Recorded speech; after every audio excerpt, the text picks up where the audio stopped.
नमस्कार दोस्तों, मैं अखिलेश एक बार फिर आप से अपने चैनल पे जुड़ता हूँ। दोस्तों आज हम लोग एक नए टॉपिक पे बात करेंगे। आज का जो टॉपिक है वो क्या है? Simon commission. साइमन कमीशन क्या है इसके बारे में जानेंगे, इसकी शुरुआत कैसे हुई, ये कैसे आया, इन सब के बारे में हम चर्चा करेंगे। तो देखते हैं सबसे पहले साइमन कमीशन की स्टैब्लिश हो। तो 8 नवंबर 1927 को साइमन कमीशन स्टैब्लिश हो, यानी कि 8 नवंबर 1927 को साइमन कमीशन स्टैब्लिश होता है। ठीक है, अब बात करते हैं साइमन कमीशन है क्या। तो दरअसल मैंने जब 1919 का आपको मॉन्टेग्यू जेम्सफोर्ड सुधार पढ़ाया था, यानी 1919 का भारत शासन अधिनियम पढ़ाया था, उसमें सबसे आखिरी लास्ट बात मैंने क्या बताई थी? हर अगले 10 सालों में प्रशासनिक सुधार के लिए ये एक अपनी समिति गठित करेंगे। उसके बाद देखेंगे भारत में क्या क्या सुधार हुए हैं, अभी क्या क्या जरूरत है। अंग्रेजों ने ये एक समिति बताई थी।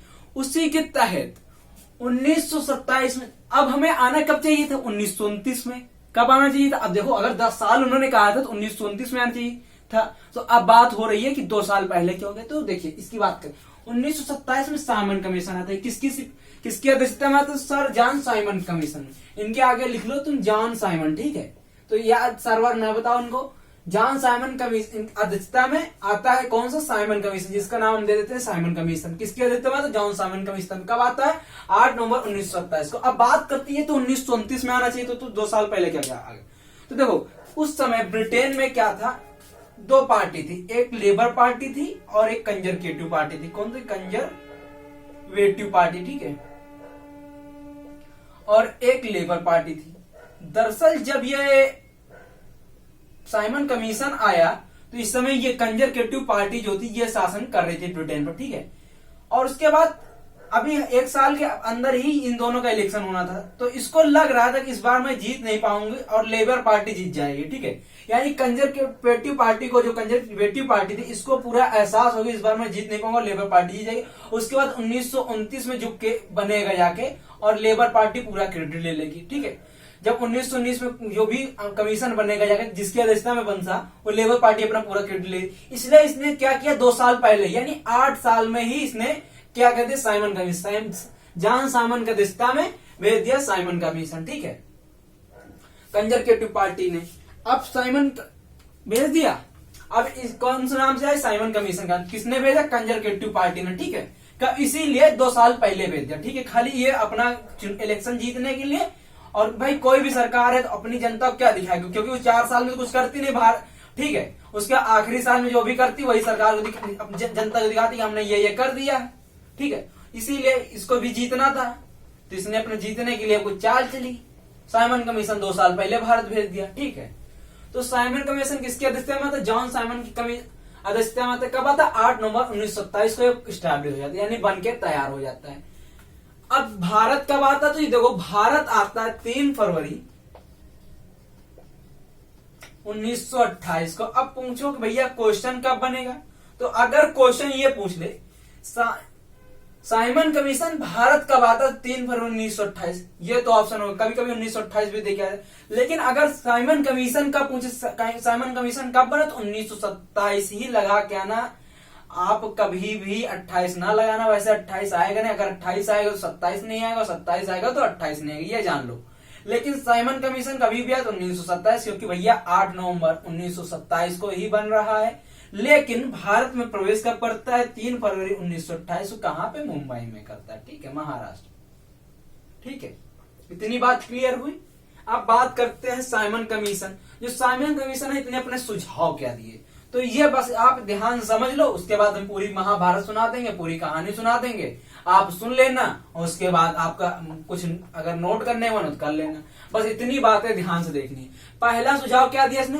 प्रांतीय क्षेत्र में विधि तथा, यानी विधि मतलब कानून, तथा व्यवस्थित सहित, विधि तथा व्यवस्था सहित यहाँ लिख लो, या व्यवस्थित सहित सभी क्षेत्रों में उत्तरदायी सरकार चुनी जाए। ठीक है, कहा?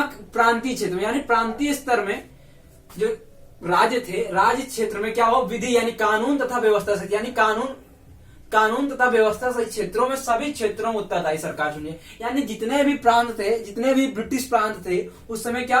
कानून तथा व्यवस्थित सरकार को सभी क्षेत्रों में उत्तरदायी सरकार चुनी जाए। पहला कॉन्सेप्ट इन्होंने दिया, इनका सुझाव था। दूसरा सुझाव था केंद्र में उत्तरदायी सरकार का अभी समय नहीं है, यानी कि केंद्र में उत्तरदायी सरकार नहीं है अभी, यानी ये जो इलेक्टेड होके जा रही थी सरकार इसका नहीं है अभी, यानी केंद्र में इलेक्शन ना कराइए। ठीक है, इलेक्शन कहाँ कहाँ कराए, सिर्फ प्रांत में कराइए, केंद्र में उत्तरदायी सरकार का अभी समय नहीं है, यानी केंद्र में जैसा शासन चल रहा है वैसे ही चलता रहे।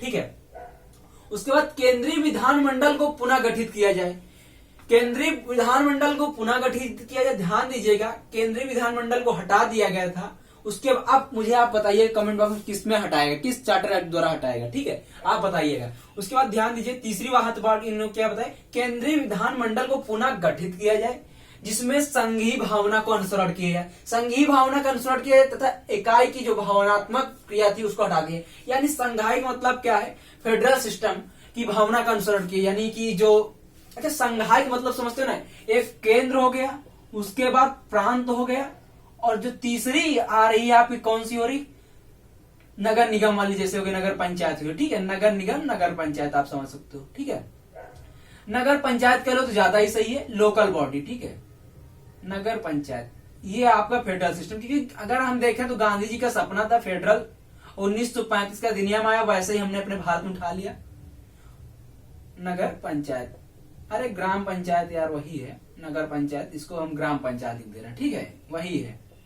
हाँ, तो आप फेडरल का मतलब केंद्र, प्रांत और ग्राम पंचायत, इन तीन भागों में बांट दिया, यानी लोकल बॉडीज। ठीक है, सेंट्रल, स्टेट और लोकल बॉडीज। ठीक है, ये केंद्रीय विधानमंडल को पुनः गठित किया जाए जिसमें संघीय भावना का अनुसरण किया, यानी फेडरल सिस्टम का अनुसरण किया जाए। ठीक है, इसके सदस्यों को परोक्ष का मतलब अप्रत्यक्ष रूप से, परोक्ष का मतलब क्या, अप्रत्यक्ष रूप से। ठीक है, हाँ, तो परोक्ष का मतलब हम बता दे रहे हैं अप्रत्यक्ष रूप से प्रांतीय विधानमंडल द्वारा चुना जाए, यानी जो इसके सदस्य होंगे केंद्रीय विधानमंडल को पुनः गठित किया जाए, इसके जो सदस्य हो किसको, प्रांतीय विधान। अब केंद्रीय की बात है तो भाई प्रांतीय विधानमंडल के सदस्य ही तो वोट करेंगे, क्योंकि केंद्र में तो कुछ तो है नहीं, तो केंद्रीय विधानमंडल को पुनः गठित किया जाए जिसमें संघीय भावना का अनुसरण किया, ये बात बताई। लेकिन उसको चुना कहां से, इसको जो गठित किया जाए इसके सदस्य कहां से आएंगे, तो इसके सदस्यों को परोक्ष यानी अप्रत्यक्ष रूप से प्रांतीय विधानमंडल यानी प्रांतीय विधानमंडल के जो सदस्य है वो वोट करेंगे और उन्हीं के द्वारा चुना जाएगा। अब परोक्ष का मतलब आपको मैंने बता दिया अप्रत्यक्ष रूप से। तो यह हुआ एक महत्वपूर्ण बात। ठीक है, अब हम इसके आगे अब देखते हैं। ठीक है, आगे देखते हैं, पूरी जानते हैं। तो इतना बता दिया, साइमन कमीशन भारत कब आया, 3 फरवरी 1928 को। साइमन कमीशन स्टैब्लिश कब होता है, 8 नवंबर 1928 को। इतनी बात ध्यान रख दीजिएगा। और जो 3-4 प्रमुख बातें बताई इन्होंने, ये भी ध्यान दीजिए, क्योंकि यही सब महत्वपूर्ण बातें ही हैं जो आपसे स्टेटमेंट बन के आएंगी और वही पूछी जाएंगी, बाद में आपको दिक्कत हो जाएगी। तो भैया ध्यान से पढ़ो, थोड़ा पढ़ो, लेकिन जितना पढ़ो मन लगा पढ़ो, क्या पेपर में क्या पूछ लेते कुछ समझ नहीं आवत। ठीक, तो जितना पूछ रहे हैं उतना तो जरूर है पूछो। अब बात करते हैं जब भारत पहुंच जाता, देखो 3 फरवरी आपको पता है, 3 फरवरी 1928 का भारत पहुंच रहा। ठीक है भैया, अरे यार ये लो 1928 का भारत पहुंच गया। अब ये कहां कहां अपन देखो, इनके जो जहां प्रमुख रहे, जहां जहां देखना था कहां कहां सुधार करना, लाहौर, पुणे, विजयवाड़ा,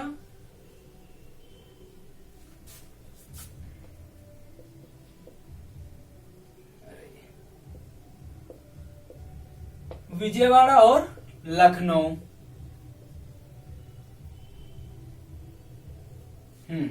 तो भैया ये पुणे महाराष्ट्र पहुंचता तो मैंने बताया 3 फरवरी 1928 पुणे, उसके बाद विजयवाड़ा, लखनऊ और लाहौर, इन 4 प्रमुख शहरों में इनको अपना देखना था कौन कौन से सुधार, प्रशासनिक सुधार। अच्छी सबसे महत्वपूर्ण बात है, जॉन साइमन कमीशन की अध्यक्षता में जो साइमन कमीशन आया, इसका प्रमुख उद्देश्य क्या था, भारत में प्रशासनिक सुधार करना। ठीक है, भारत में प्रशासनिक सुधार करना, क्या क्या भाई प्रशासनिक सुधार, तो इसका सबसे प्रमुख उद्देश्य क्या, भारत में प्रशासनिक सुधार करना। ठीक है, अब बात करते जब लखनऊ पहुंचता है साइमन कमीशन, लखनऊ पहुंचता तो इसका विरोध जोर शोर से शुरू हो जाता, क्योंकि जो 1927 का अधिवेशन होता है, कांग्रेस अधिवेशन, कब 1927 में सबको पता है दिसंबर में होता था, दिसंबर में। ठीक है,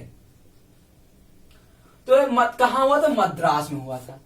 ठीक है, जब मद्रास में होता है इसमें कांग्रेस की सर्वसम्मत थे, ध्यान दीजिए, कांग्रेस की सर्वसम्मत से ये पास हो जाता है कि हम बहिष्कार करेंगे। किसका बहिष्कार करेंगे? साइमन कमीशन का। यानी कि इसमें गांधी जी ने भी कहा बहिष्कार करें, नेहरू ने भी कहा, और ये ध्यान दीजिएगा मुस्लिम लीग ने भी इसका बहिष्कार किया। हाँ, आप क्वेश्चन ऐसे पूछ रहे मुस्लिम लीग में बहिष्कार किया, तो भैया बहिष्कार किया, मुस्लिम लीग ने भी बहिष्कार किया, ध्यान देना, ठीक है, मुस्लिम लीग ने भी बहिष्कार किया। तो सर्वसम्मत में, कांग्रेस की सर्वसम्मत में 1927 के कांग्रेस अधिवेशन जो मद्रास में होता उसमें सर्वसम्मत से पास हुआ कि हम साइमन कमीशन का क्या करेंगे? विरोध करेंगे। ठीक है, साइमन कमीशन का हम विरोध करेंगे। गांधी जी ने भी कहा, नेहरू जी ने भी कहा, मतलब जितने प्रमुख लीडर थे उन सबों ने क्या किया कि हम इसका बहिष्कार करेंगे। अब बात एक और बता दे, आप सभी को पता होगा 13 अप्रैल 1919, किसी भारतीय को ये डेट नहीं भूलेगा। अगर वो भारत का व्यक्ति है और जो अगर वो पढ़ा लिखा थोड़ा सा भी है तो उसको ये डेट एक खून खौलाने वाली है। क्योंकि इस समय जो जलियांवाला कांड हुआ, आप सभी को पता, बचपन में हम लोगों ने पढ़ा, अपने बचपन में एक चैप्टर आता था जलियांवाला कांड। वो 13 अप्रैल 1919। ये ऐसी एक घटना थी भारत के लिए जो रौ करने वाली थी, रोए खड़े कर देने वाली थी। ठीक है, जलियांवाला बाग हत्याकांड सबको पता है,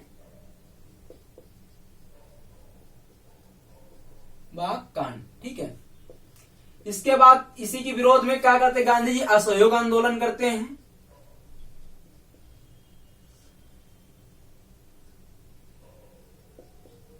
आंदोलन कब करते? तो 1920 में स्टार्ट कर देते। ठीक है,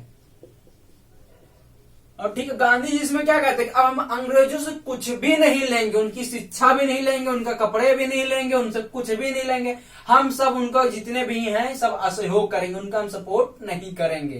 तो असहयोग आंदोलन शुरू हो जाता है कब? ये और एक बात और बता दें, गांधी जी का जो असहयोग आंदोलन, इसी को कहते हैं प्रथम जन आंदोलन। गांधी जी का प्रथम जन आंदोलन कौन होता? तो असहयोग आंदोलन ही होता है। एक बार क्वेश्चन पूछा गया तो बता दे रहे हैं। ठीक है, यहाँ पे क्या होता है? आंदोलन। और उसके बाद 5 फरवरी सबको पता है, चौरी चौरा वाला कैंड। भैया कहा जाता, गांधी जी ने कहा कि हम अहिंसा से नहीं, अहिंसा से जीतेंगे, हिंसा नहीं करेंगे। लेकिन 5 फरवरी 1922 को चौरी चौरा कांड, चौरी चौरा कांड, ठीक, चौरी चौरा कांड। ठीक है, इसमें क्या होता है? हिंसा हो जाती है। इसके बाद गांधी जी असहयोग आंदोलन को वापस ले लेते हैं। ठीक है, तो गांधी जी असहयोग आंदोलन को वापस कर लेते हैं। अब इसके बाद जब गांधी जी आप वापस ले लेते तो भारत में अब धीरे जो क्रांतिकारी गतिविधियां थी वो बढ़ रही थी, वो धीरे धीरे घटने लगी। यानी कि अब कोई क्रांतिकारी यानी आजादी की तरफ सब लोग बढ़ रहे थे, वो घटने लगी। लेकिन जब साइमन कमीशन आता है, ये फिर से आग लगा देता है। साइमन कमीशन आग इसलिए लगा देते क्योंकि जो साइमन कमीशन में जितने भी सदस्य थे, 7 सदस्य थे और 7 के 7 अंग्रेज थे।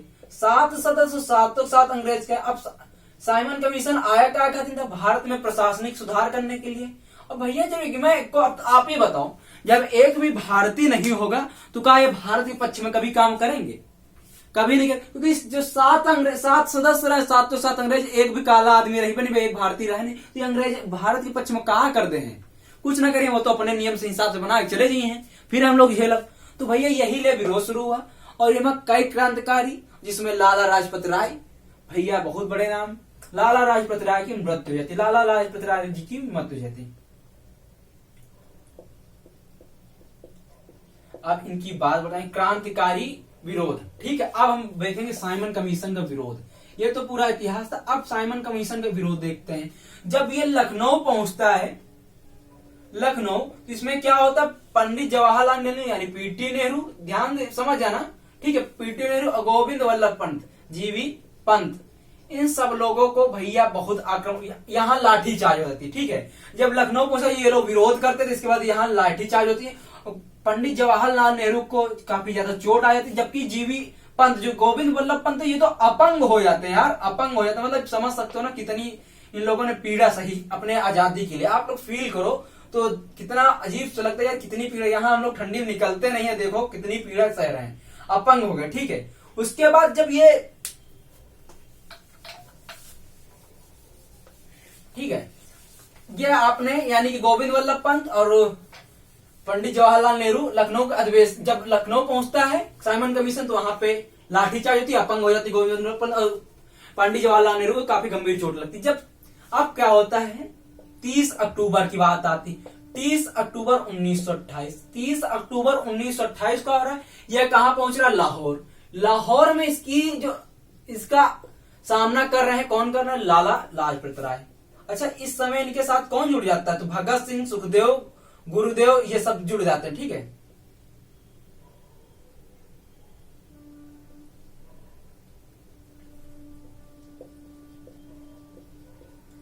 ठीक है। इसकी अध्यक्षता कौन कर रहा है, लाला लाजपत राय। जब लाहौर पहुंचता तो एक कहानी सुनो, ध्यान से सुनिएगा। लाहौर में उस समय कोई पुलिस अधीक्षक कौन था, स्टाक था। पुलिस अधीक्षक कौन था, स्टाक था।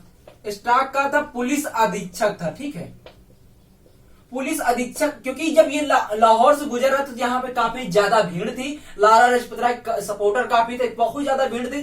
तो स्टाक ने कहा भैया क्या करा दो, लाठी चार्ज करा दो। यह क्या था, पुलिस अधीक्षक था। ठीक है, अधीक्षक था। पुलिस अधीक्षक कौन था, स्टाक था। और वहां पे जो सांडर था, सांडर क्या था, पुलिस उपाध्यक्ष था। ठीक है, अब इसने क्या शुरू करवा दी, सांडर ने पुलिस उपाध्यक्ष के रूप जो पद पर था, इसने लाठी चार्ज करवाना शुरू किया। किसने, स्टाक था जो पुलिस अधीक्षक था, इसने ऑर्डर दिया और सांडर ने शुरू करा दिया लाठी चार्ज कराना। उसके बाद लाला लाजपत राय को पुलिस स्टाफ, इतनी ज्यादा भीड़ उग्र हो गई थी कि जो पुलिस थी उसको भी उल्टा सीधा मार पड़ने लगी। ठीक है, तो स्वयं स्टार्क ने क्या किया, लाला लाजपत राय के ऊपर लाठी चार्ज करना शुरू किया, यानी लाला लाजपत राय को लाठी मारना शुरू। आप कहते ये कहा नहीं मार सकते थे, इन्होंने कहा था हम हिंसा नहीं करेंगे, इन लोगों ने कहा था हम अहिंसा से जीतेंगे, और इसीलिए इन्होंने जवाब में एक भी लाठी नहीं मारी। और भगत सिंह, सुखदेव ने इनको देखा और इनकी छाती पर, स्टार्क ने छाती पर, लाला लाजपत राय की छाती पर कितनी लाठियां बरसाई ये स्वयं जानते हैं, वीर जान सकता है कितनी लाठियां खाए। और इसी के बाद लाला लाजपत ने कहा था हमारे ऊपर पड़ी प्रत्येक लाठी अंग्रेजों की ताबूत का कील बनेगी। क्या, हमारे ऊपर पड़ी प्रत्येक लाठी अंग्रेजों की ताबूत, यानी ताबूत का मतलब मौत का कील बनेगी। ठीक है, मौत का कारण बनेगी, तो इसी में कहते हैं। और जब कहते हैं बहुत ज्यादा घायल हो जाते, गंभीर रूप से लाला लाजपत राय जी घायल हो जाते, और इनके इसके बाद 18 दिन बाद, कितने दिन बाद, 17 नवंबर 1928 को लाला लाजपत राय का निधन हो जाता है। ठीक है, और ये वीर गति को प्राप्त हो जाते हैं।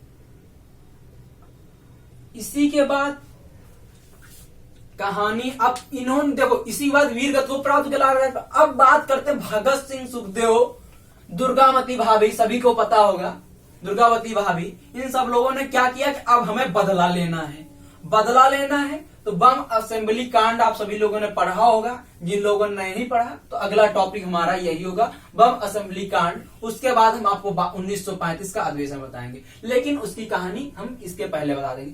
तो दोस्तों ये हुआ साइमन कमीशन। अगर साइमन कमीशन से आपके दिमाग में कोई भी क्वेश्चन बन रहा है तो कमेंट बॉक्स में जरूर बताइएगा। अगर मुझसे कुछ छूटा, वैसे मैंने सब कुछ बताने की कोशिश की है, अगर फिर भी मुझसे कुछ भूल गए, कुछ छूट गया तो मैं आपको डिटेल में उसमें बता दूंगा। आई होप ये वीडियो आपको हेल्पफुल रहेगा, आपके सारे एग्जाम को कवर करने की कोशिश करेंगे। चलिए आज के लिए इतना ही। अगर अच्छा लगे प्लीज दोस्तों अपने दोस्तों में चैनल में लाइक करवाएं, हमारे चैनल को प्रमोट करवाएं और अपने दोस्तों में शेयर करें, सब्सक्राइब करें चैनल को। थैंक यू दोस्तों, बाय, गुड नाइट, जय हिंद दोस्तों, बाय बाय, टेक केयर।